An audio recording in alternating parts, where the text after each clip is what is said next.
बातमी सोलापूरमधून। सोलापूरच्या करमाळ्यामध्ये रेस्क्यूसाठी गेलेली बोट ही पंक्चर झाली।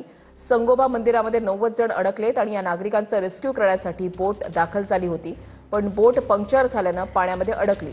आता बोटीतून लोकांना रेस्क्यू करण्यासाठी प्रयत्न जे आहेत ते केले जात होते, मात्र रेस्क्यूसाठी गेलेली ही बोटच पंक्चर झाली आहे। बोटीमध्ये 2 पुरुष, 1 महिला आणि 1 लहान मुलगा देखील अडकल्याची माहिती मिळाली। 4 जण या बोटीमध्ये अडकून पडलेले आहेत।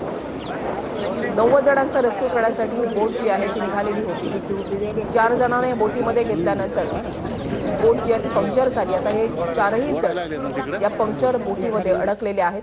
चहूबाजूला पाण्याचा वेढा आणि आता ही बोट पंक्चर झाली। हेलिकॉप्टरच्या साहाय्याने रेस्क्यू केलं जावं अशी मागणी जी आहे ती केली जाते। सोलापूरमधल्या करमाळ्यामध्ये दृश्य आपण पाहताय। बोट आता त्याच ठिकाणी अडकून पडलेली आहे। बाहेर काढण्यात या बोटीला अडचणी येतात।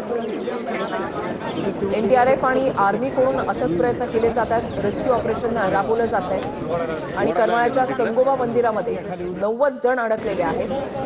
त्यांना रेस्क्यू करण्यासाठी ही बोट जी आहे ती निघालेली होती, मात्र या पाण्याच्या वेढ्यामध्ये बोट जी आहे ती पंक्चर झाली आणि आता ही बोट अडकलेली आहे आणि या बोटीमध्ये 4 जण आहेत। त्याच्यामध्ये एक लहान मुलगा सुद्धा आहे, महिला आहे, पुरुष आहेत, असे 4 जण या बोटीमध्येच अडकलेले आहेत।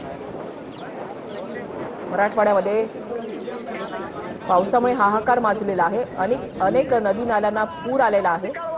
गावांना पुराचा वेढा बसलाय आणि त्याच्यामध्ये अनेक जण अडकले। अहो हेलिकॉप्टर शिवाय पर्याय नाहीये, बोट पंक्चर झालेली आहे। बर चालेल ते प्रशासनाला अर्जंट वरती कळवा। चालतंय, लगेच हा लवकर। अहो हेलिकॉप्टर शिवाय पर्याय नाहीये, बोट पंक्चर झालेली आहे। बर चालेल ते प्रशासनाला अर्जंट वरती कळवा। चालतंय, लगेच हा लवकर।